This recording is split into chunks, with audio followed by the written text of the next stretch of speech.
Chapter 10. Tapping his foot, Cameron looked at all the certificates on the wall.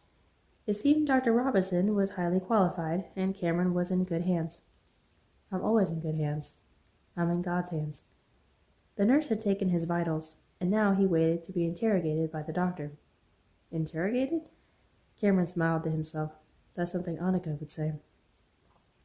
Dr. Robinson entered the examination room and smiled, his white coat flowing. Dr. Baines, hello. He shook his hand warmly. It's a pleasure to see you again, although I wish you were under better circumstances. Thank you. He managed to smile. How have you been? How's business? Fine. Can't complain. How are things with you? I was so sorry to hear about your father. Thank you. Cameron cleared his throat, muscles tightening. Let's just say things have been better. I understand. Dr. Robinson sat across from him. Well, let's get right to it then. You've been experiencing some memory loss? Yes, sir. Can you describe some instances for me? What's been going on? The doctor leaned back a bit, ankle on knee, appearing relaxed to put his patient at ease. Cameron always told his patients there was no need to be nervous, so why couldn't he take that piece of advice at the moment? Physician, heal thyself, he thought. I've been forgetting dates and appointments, things said in a conversation, misplacing and losing things. Oh, and like I forgot I left my girlfriend at a creepy boathouse and she almost drowned because of it. Stuff like that, he added silently. All right. He made a note on his clipboard. I'm going to run through a series of questions with you, see if it will help us identify the problem. Roughly, when did your memory loss begin? About 8-9 weeks ago. How often has it been occurring? It depends. Sometimes it's several instances in a week, a few times a day, and then I'll go a couple days with no problems. Including prescription drugs, over-the-counter drugs, and dietary supplements, what medications do you take, and in what doses? I take one multivitamin when I remember. Cameron breathed out a laugh. I try to take it once a day. I'm not on any medications. What tasks do you find difficult? Just concentrating in general, getting distracted doing mundane tasks at work. What have you done to cope with the memory problems? Cameron shrugged. Pray. And I'm trying to get more organized, make to-do lists, and check off what I've done. Set reminders on my phone. The doctor kept writing. How much alcohol do you consume throughout the week? None. What is a typical day of food for you? Bacon and eggs in the morning, or yogurt, peanut butter toast sometimes. Coffee, a lot of coffee. For lunch, I'll have a sandwich or eat out, pasta or something. Dr. Robinson glanced up, grinned, and raised his eyebrows. A lot of carbs? Not many greens? Cameron's face flushed. Not as much as I should, no. All right, how much exercise do you get throughout the week? I play tennis, run, and work out at the gym whenever I can, a couple times a week. How many hours of sleep do you get each night? Probably about 7. Now, besides everything that occurred with your father, have you been through any traumatic experiences lately? A major loss, change, or stressful event in your life? Cameron swallowed. I guess things at work have been stressful for me lately. What's been happening at work? He asked. I've been losing some of my patients due to my father going to prison. And then my memory loss has not been helping matters. Sometimes when I'm with a patient, I've forgotten if I've given them a shot or not. Dr. Robinson smiled with a wince. That's not good. No, it's not. They remind me, though. Kids do not like shots. He looked at his clipboard again. Have you recently been in an accident, fallen, or injured your head? Have you recently been sick? Cameron shook his head. No, not recently. I mean, back in December, I was given a drug, a serum to wake me from a coma. Yes, I read about that in your file. Remind me of the drug you were given? HPX 200. Who administered it to you? Your primary doctor? Yes, my father did. Okay. He kept jotting down notes. And the serum worked then? You never had any adverse side effects from it? Cameron shook his head. No. Do you feel sad, depressed, or anxious? Yeah, I guess kind of stressed and anxious sometimes because of everything going on. After a few more questions, scribbles, mm-hms, and nods, he said, "All right, Cameron, we just have to get some blood samples, and we'll give you your test results when they're in. I'm going to go over my notes and see if you can improve on anything in your daily routine. It could be something simple, something in your diet, or it could be a number of other problems. But I don't want to explore those if we don't need to. No sense wasting your time. The blood test will be able to tell us if it's anything serious." Though Cameron could name a few off the top of his head, he wanted to hear it from the doctor in his own words. What other things could be causing it? He exhaled, thinking. Let's see, a blood disease, a blood clot, bleeding in the brain, a brain tumor, an underactive or overactive thyroid gland, or an infection such as tuberculosis. Cameron's eyes must have widened because Dr. Robinson rested a hand on his shoulder. "It's nothing to be concerned about. I'm sure once you start taking some B12 vitamins and getting more sleep, you'll see an improvement." Cameron nodded.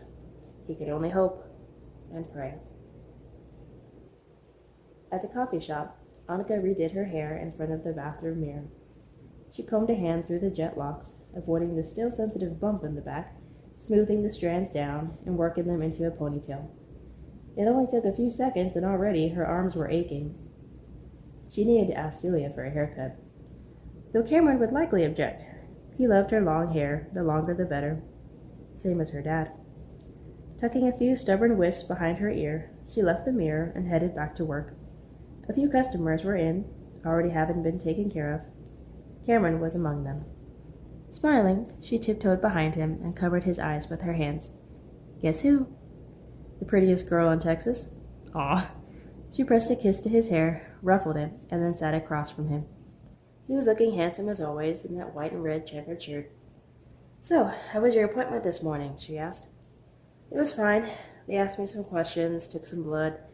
I should hear back from them in a few days." She nodded, focusing on the coffee Jake poured for them. "Okay." Cameron reached across the table and took her hand. He had that look on his face, the one that said, "What's going on in that pretty head of yours?" "What is it?" he asked aloud. "I don't like the idea of you being a lab rat for who knows how long. So many doctors are like, 'Take this drug. Oh, that's not helping? Just add this drug to it. And let's do this expensive test.'" Cameron smiled, but held a chiding glint in his eye. "There are some like that, I agree. But I feel comfortable at this place. As comfortable as one can feel at a doctor's office. And we prayed about this, remember?" He took both her hands now and squeezed them. "Don't worry. I'm going to be fine. As long as I've got the Lord and you, I'll be fine." That brought on a smile. "You're right. No point in worrying." She sighed, resolving herself to that truth. "Yeah, and in the meantime, I've got my mom giving me all kinds of natural remedies to try. If I start carrying essential oils or kale in my car, feel free to slap me back to reality, okay?" She laughed. Noted. Cameron took a sip of his drink. "So, how's the case going for you?" "Pretty good. Sometimes I'm not really sure what to think of Celia, though. Still feel like she's not telling me something." "Seems like she's rubbing off on you," Cameron said evenly, that chiding glint in his eye again. Almost accusatory. "What?" she asked. "The Kimes told me Detective Harrison went to the hospital and questioned them?" Annika's cheeks burned. "Oops. I can't believe that. What for, and why didn't you tell me?" "I didn't want you to get upset, like you are right now," she thought. "Cam, Detective Harrison's only doing his job. He talked with the nurses and the Kimes' alibi checked out." "Alibi? Really?" "Annika, I've known these people for years. I trust them." "Like you trusted your dad?" she asked.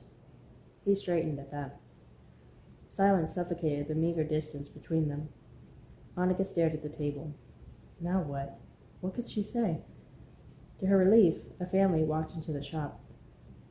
"I'll be right back," she murmured to a quiet Cameron. Annika slapped on a happy demeanor, taking care of the family who seemed like they had it all together. She used to think she and Cameron had it all together. But in a moment, it seemed things were out of control again. She couldn't help stealing glances in his direction, each time he was sipping his drink, like he was trying to hurry and finish and get out of there. She scrubbed an imaginary spot on the counter as Cameron approached. "Hey, I better get back to work. I'll see you later, okay?" His voice was quiet. pained. She tried to smile. Okay, be safe. His slim but weighed down frame shuffled out the door.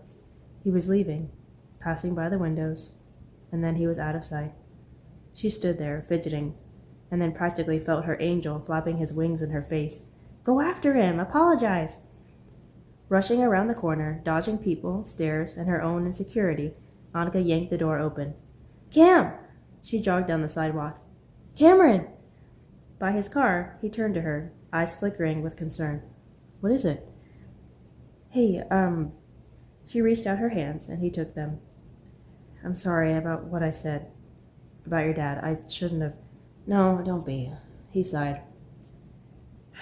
I'm sorry. I feel like when someone brings him up, it's a new blow every time. Wound feels fresh, if that makes any sense. She nodded sadly. A lot of sense. Annika suddenly realized where he was going to work, in the same building where he and his father had shared a practice. Now he was alone, with a hollow and vacant space across the room, haunting him of who wouldn't show up for work that day, or any day. With a soft smile, Cameron wrapped her up in an embrace. I love you, you know that? Love you more. She'd pulled back. And I'm sorry I didn't tell you Detective Harrison was going to talk to the Kimes. I should have let you know ahead of time. Yeah, heads up would have been nice, but it's all right. I know he didn't treat them like common criminals. I hope you and he can solve this thing quickly. Me too.